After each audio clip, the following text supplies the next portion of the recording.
Philip, what do you expect the attendees to get out of your class? I'm hoping they're going to learn. Oh, hello, by the way. Hello. So it's really rude of me, wasn't it? Yeah. I'm hoping they're going to learn as much as I can possibly squeeze into 3 hours of teaching. The things you need to do with them, how you need to use them, how you need to set them up, things to avoid, ways of buying things on the budget.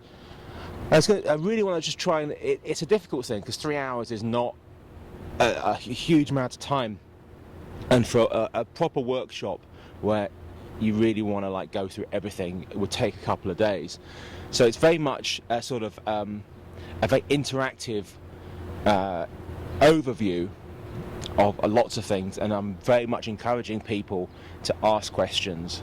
So instead of just like a one-way training DVD, just watch it and just learn it. This is very much like I tell you something, and if you don't understand it, you ask questions, and then hopefully it can become like an organic thing, and people will ask more questions, and then they'll find out what they want to know.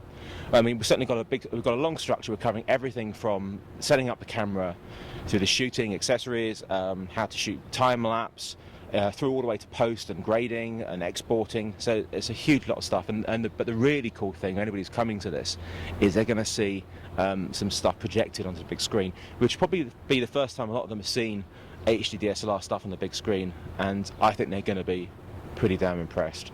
Because first time I saw stuff on the big screen, I honestly thought it was going to look like shit, because I look at it on my laptop and I can, because you're up close to it, and you can see these sort of artifacts, and you think, oh god, you can put that on a 40-foot screen. This is just, I was like, don't want to look at this. And I was watching it, and it was like amazing. So I think a lot of people were going to be so surprised that just how bloody amazing it looks. And I really hope that people get everything they want out of this. And if they don't, then I'm always available to bug afterwards during lunch break, or afterwards when we go and have a drink, and constantly on email. So it's a masterclass, but obviously nobody's going to come out of it an expert, because it's impossible, because the key thing with all of these things is practice, as you know. You started out as a news journalist and then went freelance and started shooting with the EX1 with the Leadus adapter and moved over to HD DSLRs. What do you see for the future of HD DSLRs and of movie making with the new cameras that are coming out today? I mean, it's interesting that I still shoot, I would say, half the time on full-size cameras. It's just that most people aren't interested when you're shooting on full-size cameras. They're interested in the budget stuff and the HD DSLRs, and it's fun. I shot solidly for 2 months, the past 2 months, using HD DSLRs, and at the weekend I shot on a full-size camera, and it screwed my back, because I'm so used to using these light cameras. And that was also the thing with the Letus and the EX1 and 3, is they're big heavy cameras. They're taking the small cameras and adding on lots of glass, and it becomes difficult to use. But the optics and the quality of the image is fantastic. But the quality out of this camera we're shooting on, which is 7D and the 5D, the 1D Mark IV, and the fantastic 550D and T2i, is just mind-blowing.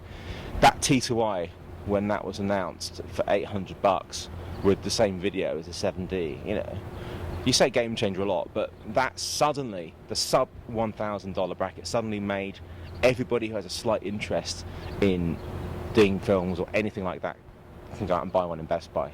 That's how it's changed. In the future, it's moving so fast. I had no idea the T2i was coming out. I just assumed that the 7D was going to be their base product. I thought they'd keep the pro features of the pro video for their pro line. I thought the Rebel T1i was as good as you're going to get. But they keep surprising us, so it'll be interesting to see where it comes next.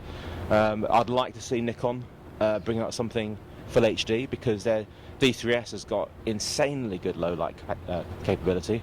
I'd like to see Panasonic up their bitrate on their GH1, because I love the GH1, and the GF1, its baby brother. And Sony are coming into the market. They've got their new concept DSLRs. Well, not really DSLRs, because they don't have a mirror box, but they're tiny little cameras with APS-C sensors in. I mean, Leica are bringing one out, but it's a fixed lens with an APS-C sensor, and it's $2,000. I don't know how much these are going to cost, but these are removable lens cameras with APS-C sensors in. That's crazy.